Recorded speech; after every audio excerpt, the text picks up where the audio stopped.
नमस्कार, मैं रचना शर्मा चढ़ती कला टाइम टीवी देख रहे सभी दर्शकों का स्वागत करती हूं। आप देख रहे हैं हरियाणा न्यूज। समाचार की शुरुआत से पहले एक नजर आज की मुख्य सुर्खियों पर।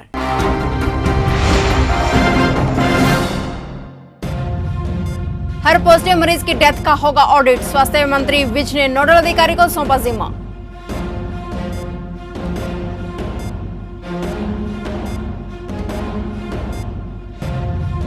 शराब घोटाले पर हरियाणा सरकार में खींचतान, अनिल विज और दुष्यंत चौटाला में टकराव के हालात।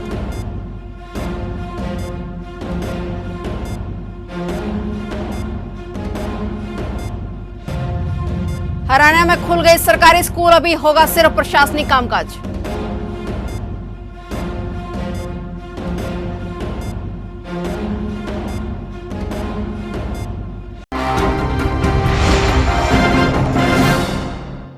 और अब समाचार विस्तार से।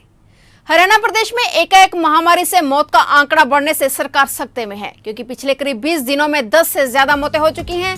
सरकार अब डेथ ऑडिट कराएगी ताकि पता लगाया जाए कि आखिर महामारी से पॉजिटिव मरीजों की मौत क्यों होने लगी है। गुड़गांव, फरीदाबाद और पानीपत में सबसे ज्यादा मौतें हुई हैं। स्वास्थ्य मंत्री अनिल विज ने ऑडिट का जिम्मा कोविड-19 के नोडल अधिकारी डॉक्टर ध्रुव चौधरी को सौंपा है। डॉक्टर यह जांच करेंगे कि कहीं महामारी का कोई दूसरा वायरस तो सक्रिय नहीं है जिससे मरीजों की मौत हो रही है। हरियाणा में शराब घोटाले पर गठबंधन सरकार में खींचतान के हालात पैदा होते नजर आ रहे हैं। घोटाले की जांच को लेकर गृह मंत्री अनिल विज और डिप्टी सीएम दुष्यंत चौटाला में टकराव के हालात हैं। दोनों के बीच भीतर ही भीतर शीत युद्ध चल रहा है, लेकिन कोई एक दूसरे के विरुद्ध खुलकर बोलने को तैयार नहीं है। विज और दुष्यंत के बीच टकराव की वजह लॉकडाउन के दौरान अवैध रूप से बिकी शराब है। अवैध रूप से पकड़ी गई शराब पुलिस के मालखाने में ही रखी जाती है। दुष्यंत की दलील है कि पुलिस की पहरेबंदी में शराब कैसे गायब हो गई, जबकि विज का कहना है कि लॉकडाउन में पुलिस व आबकारी विभाग की मिलीभगत के बिना कोई घोटाला नहीं हो सकता। डिप्टी सीएम दुष्यंत चौटाला व गृह मंत्री Anil Vij special investigation team बनाने की जानकारी को लेकर भी एक दूसरे पर अविश्वास जता चुके हैं। हरियाणा में महामारी के कारण करीब 2 महीने से बंद सरकारी स्कूलों का ताला खुल गया है। हालांकि अभी स्कूलों में सिर्फ प्रशासनिक कामकाज होगा। स्कूल मुखियाओं को 1 सप्ताह के अंदर स्कूल प्रबंधन समिति की पहली बैठक बुलाकर नए सत्र के लिए दाखिला अभियान, 100% नामांकन, अवस्थांतरण, ड्रॉप आउट रेट को शून्य करने की योजना बनाने के निर्देश दिए गए हैं। शिक्षा निदेशालय ने इस संबंध में सभी जिला शिक्षा अधिकारी, जिला मौलिक शिक्षा अधिकारी, खंड शिक्षा अधिकारी, खंड मौलिक शिक्षा अधिकारी, स्कूल मुखिया एवं डाइट के प्रधानाचार्यों को निर्धारित समय के अनुसार कार्यालय खोलने को कहा है। भवानीखेड़ा के गांव चांग की पीएससी में स्वास्थ्य विभाग द्वारा 40 व्यक्तियों के सैंपल लिए गए, जिन्हें जांच के लिए रोहतक पीजीआई भेजा जाएगा। वहीं 190 व्यक्तियों की स्क्रीनिंग भी की गई है। इसके साथ ही स्वास्थ्य विभाग की टीम द्वारा लोगों को संक्रमण से बचने के लिए एहतियात बरतने की भी अपील की गई तथा उन्हें महामारी को लेकर जागरूक होने की बात कही है।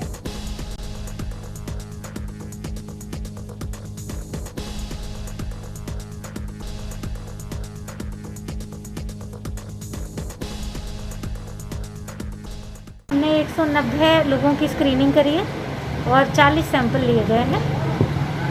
ये स्क्रीनिंग हमने जो चांग और चांग के अंडर जो भी गांव आते हैं, जैसे सैम, मीठाथल, गुजरानी, इनमें जितने भी बार्बर्स हैं, ग्रॉसरी शॉप ओनर्स हैं, वेंडर्स हैं, बैंक में एम्प्लॉय जैसे कैशियर्स हैं, टीबी पेशेंट्स और जो भी कोई ना कोई काम करते हैं जैसे दुकानें हैं, उनकी हमने आज स्क्रीनिंग करी है।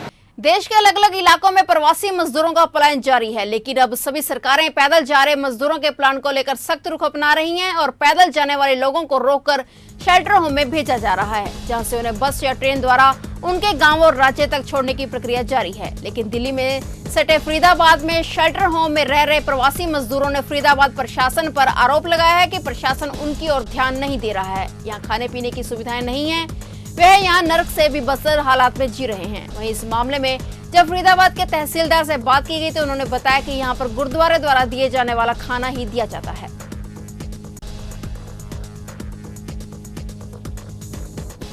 यहाँ करीबन 250 मजदूर हैं नेहरू कॉलेज बॉयज में और व्यवस्था इनके लिए अंदर सबकी एकोमोडेशन है, उसके अंदर रखा जा रहा है।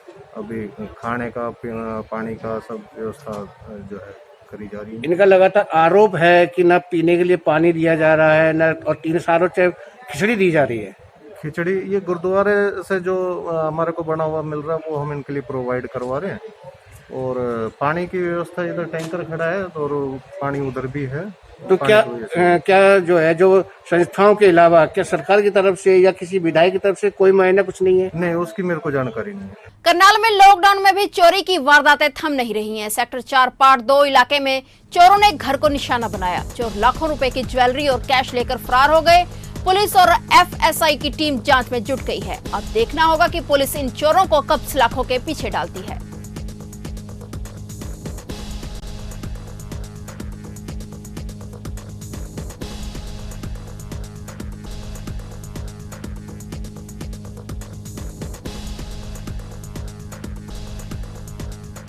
ये सेक्टर 4 में मकान है 41B भी, और यहाँ से सुबह सूचना मिली थी भाई यहाँ से अज्ञात लोगों ने यहाँ चोरी कर लिया कुछ, तो हम यहाँ आए, फैसिलिटी बुलाई गई है।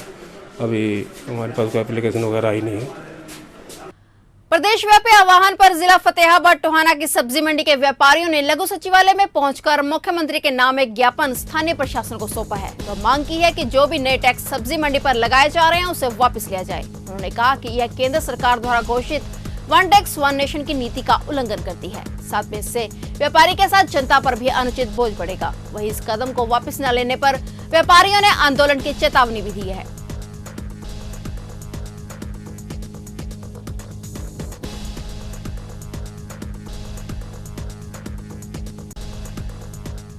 हम चाहते हैं कि इस मंदी के दरमियान ये टैक्स हम पर ना लगाया जाए। इससे हर व्यापारी वर्ग परेशान होगा और इससे ज़्यादा असर सबसे ज़्यादा गरीब आदमी पर पड़ेगा, क्योंकि हमने तो 5% कमीशन है, उसके बाद 2% ये जो मार्केट फीस HRDF बढ़ेगा, इसका असर कहीं ना कहीं गरीब जनता पर पड़ेगा।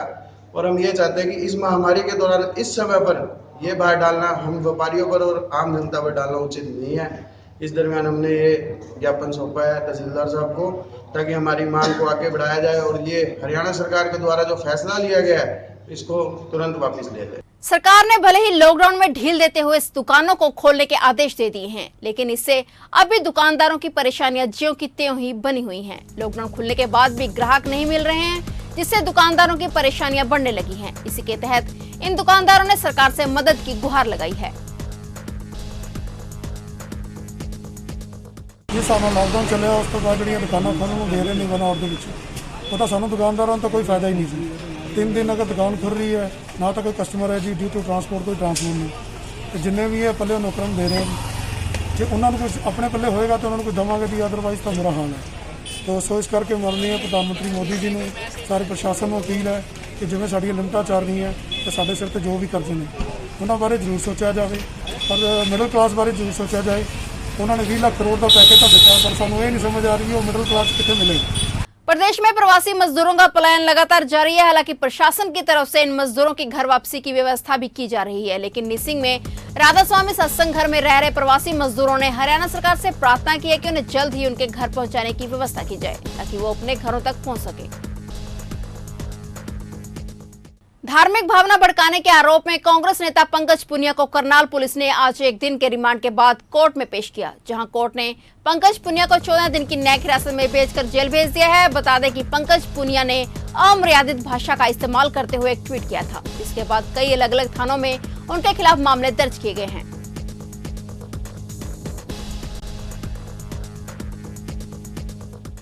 रतिया के मेन बाजार से गुजर रहे गंदे नाले के ऊपर से जाली टूटने के कारण एक गाड़ी गंदे नाले में फंस गई, जिसे वहां पर मौजूद लोगों की मदद से बाहर निकाला गया। वहीं दुकानदारों का कहना है कि काफी बार नगर पालिका सचिव को लिखत में दे चुके हैं और वे मौका भी देख चुके हैं, पर अभी तक इसका कोई समाधान नहीं हुआ। दुकानदारों ने बताया कि यहाँ पहले भी काफी एक्सीडेंट हो चुके हैं। इसके तहत सभी दुकानदारों ने नगर पालिका व प्रशासन से मांग की है कि इसका जल्द से जल्द समाधान किया जाए।